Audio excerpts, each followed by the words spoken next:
How did he call her question का English में क्या मीनिंग होता है और इसका जवाब हम इंग्लिश में कैसे देते हैं देखते हैं आज के iFactioner के लर्निंग वीडियो ट्यूटोरियल में।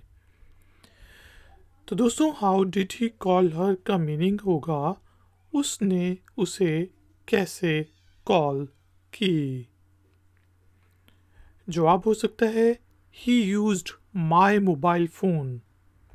उसने मेरा मोबाइल फ़ोन इस्तेमाल किया। तो how did he call her का मीनिंग है उसने उसे कैसे कॉल की। जवाब सिचुएशन पे डिपेंड करता है। For example, he used my mobile phone. उसने मेरा मोबाइल फ़ोन इस्तेमाल किया। iFactioner की ये वीडियो पसंद आई है तो लाइक का बटन ज़रूर प्रेस करें, वीडियो को शेयर करें और चैनल को सब्सक्राइब करें। मिलते हैं नेक्स्ट वीडियो ट्यूटोरियल में।